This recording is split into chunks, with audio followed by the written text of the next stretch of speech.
right, from technology and handbags to technology and art, please put your hands together for Randell Maree.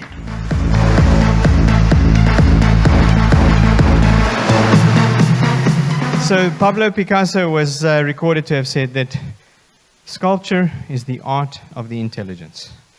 And I'm sure you'll agree, if you looked at the previous slide, there was a massive sculpture. It was 8 meters long, and it was sold for 14 million rand by Leonardo DiCaprio's foundation. And it started with something small like this.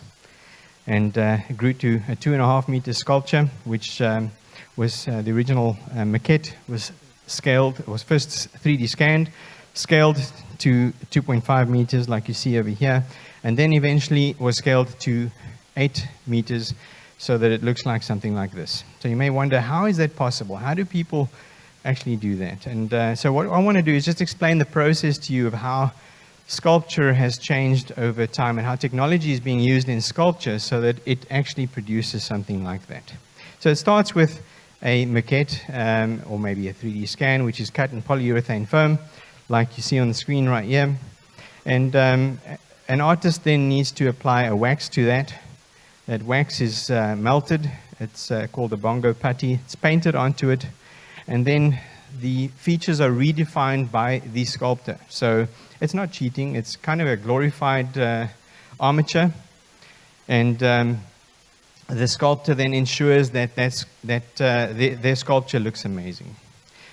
But sometimes heritage projects also need to be scanned and scaled down. So in this case, there's a 5 meter sculpture that's being 3D scanned, and that's a 30 centimeter sculpture that's being produced over there that can be used by them to market their product. And what's amazing about this is the fact that because it's done in 3D design, we can ensure that all the details are there for the sculptor to ensure that they understand how this relates to scale. In this case, you saw the cheetahs and you saw the scale of a human being. And so far as even producing the armature inside it, so the steel structure within it is actually designed in 3D so that that entire sculpture, like the 7 meter sculpture that you'll see erected here tomorrow, that was all designed in 3D and produced. Because 3D design allows very quick production, the film industry has actually latched onto this quite a lot. And so here you can see a 4.5 meter horse and rider. It's a Roman horse and rider that was used in a recent local production. And of course, size is not an issue. So here's an Anton Smith sculpture that was produced, and as you can see here, it's on the back of a large 2.7 meter vehicle, and you can see that it actually kind of dwarfs a vehicle. But it's not only scaling of art that 3D design allows you to assist with. Here you can see a garden sculpture that was 3D scanned.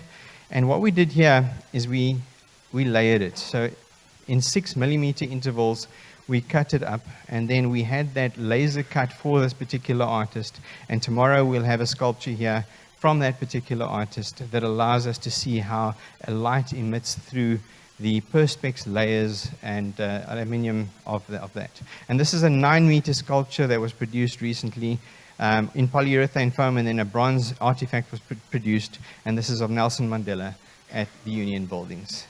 So that is how 3D design is used in sculpture.